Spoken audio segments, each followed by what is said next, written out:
Hi, I'm Kevin Klein of the Winnipeg Sun. Joining me is no stranger to you or to readers of the Winnipeg Sun, Mr. Marty Gold. Marty, thanks for joining us today. Thank you, Kevin. I'm glad to be here with you.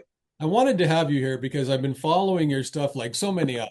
And a lot of people have told me, they're really enjoying your approach to covering some of the things going on within the city of Winnipeg and uncovering items and really talking about things that mainstream media just doesn't want to talk about. They want to, they have their Uh, own agenda. You have a different agenda. You have a normal agenda, I would say.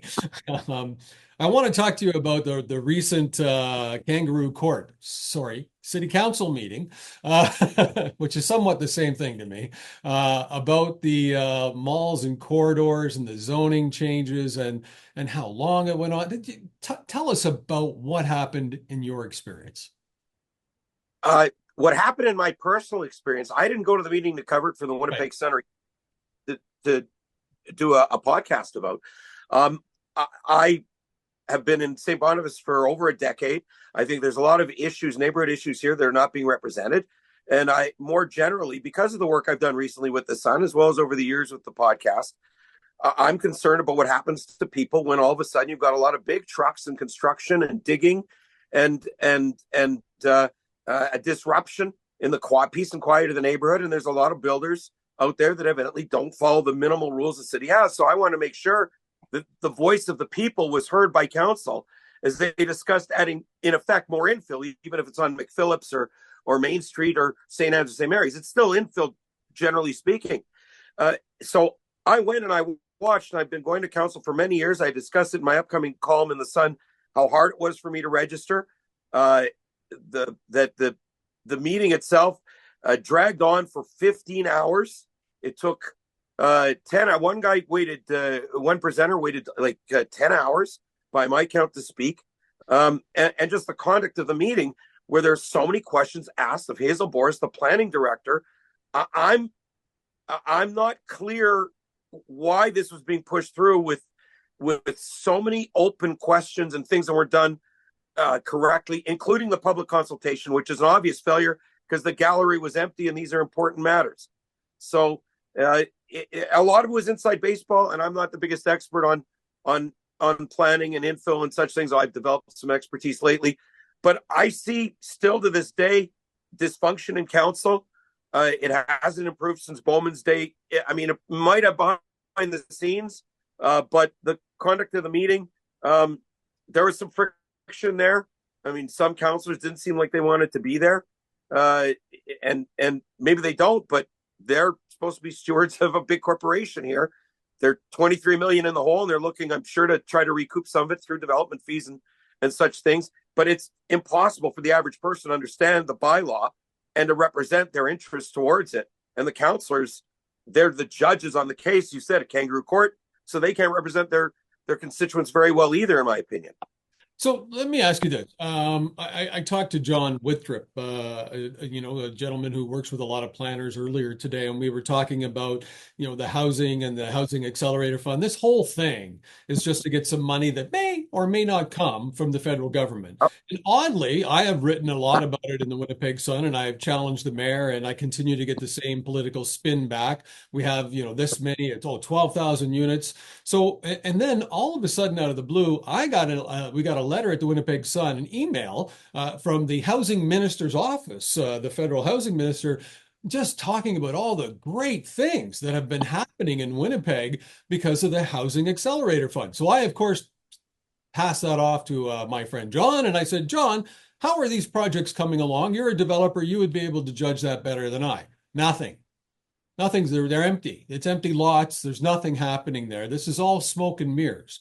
So you also have Pierre Poilievre, the leader of the opposition and somebody who could win the next election and become our prime minister, who has already said on record, listen, when I get in, the Housing Accelerator Fund money is not going to happen. You're not going to get any of it. We're going to do different things. And he pointed to Winnipeg as dysfunctional. He said to the national media that Winnipeg is a prime example just how bad the Housing Accelerator Fund is. Did you witness that chaos when you were at City Council? No, they listen. It's 122 million. It's about 30 million a year. It's a drop in the bucket, but they're all in on this. The biggest problem I have with this, besides the fact it's all political theater, okay, you don't have the 1,000 houses built over 3 years and that 7,000 are going to be infill. That is absolute chaos in neighborhoods. And that's one of the reasons why I wanted to speak to this, although I didn't get into the minutia of those details. This is going to have a lot of reverb in people's lives, and a lot of excitement's being built up. But I don't see A, that you should have 7,000 infills in 3 years, and B, nobody's addressed where the labor is going to come from. So a lot of this is political theater. How much of it? I think there are some projects that could go ahead. You could fill in places on some of these major roadways, the transit. Some of that's not bad, but I warn council, it could turn into blockbusting where you've got stretches like on Marion or on Goulet or on McPhillips where you have, 1-story, 2-story buildings, the butcher shop, small grocery, stuff like that, where there's going to be the market pressure. All those businesses that make up the character of a neighborhood are going to be taken down. Actually, one of the councillors raised that, I think it was Russ Wyatt, but I reinforced that point in my own experience. There's a lot of change for political gain. I'm not down with that. Okay, so let me put it this way.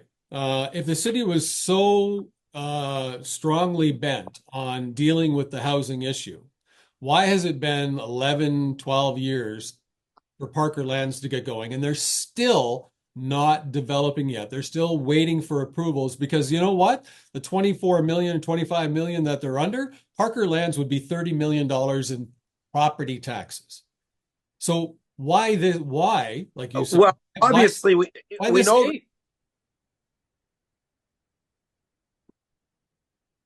Well, because the planning department is legendary for being, in the minds of some people, not just developers, rogue actors. There's a certain kind of agenda inside City Hall. Here's what's happening: is the tail's wagging the dog, because a lot of these departments, they have their own philosophies, whether it's urbanist or however you define it, and it's up to the politicians to rein it in. Instead, the politicians, in many cases, are being led by the nose. Parker Lands should have been done and over years ago. The city still has no contemplation. Jeff Prawati was unaware of the financial implications when the expropriation bill comes due for the retention ponds. You think the city's short money now? Just wait if it comes out as what it's being projected. The councillors never had a grasp on this, or they would have reined in the rogue actors. They would have fired some people. This would have gotten done. I mean, I didn't like the dogleg in the first place. That's all in the past. But if you're going to get this done with that kind of housing and that kind of commitment by Andrew Marquez, and it's the disrespect for the business minded that also comes into play here as to what went wrong with Parker Lands. Okay, Marty, one final question. I got to get going. Did you feel they listened to the residents?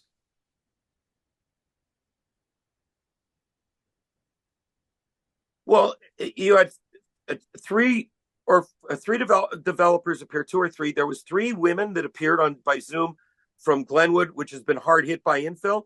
There was 2 other presenters that I think were basically walk-ins. The issue is the residents weren't there. So they didn't hear from the residents. It's because the public consultation failed. There were no leaflets dropped on the streets, like in the neighboring streets, like off St. Anne's or McPhillips, where people could be affected by this, or to the businesses, the stakeholders on those streets. Oh, we couldn't drop leaflets. Oh, we couldn't do digital ads because that's too sensible to try to communicate to people through Twitter and through Facebook.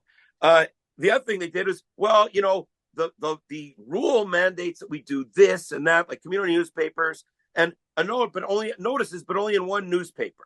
Yeah. How many people are reading the Winnipeg Sun now to follow civics, to follow City Hall, to insight that you have and other people, totally different voices, but they only put the ads in a certain other newspaper. So they undermine public participation by the way that they did this outreach. And the pop-ups were a failure because 123 people in 4 days for 3 hours a day is 10 people an hour.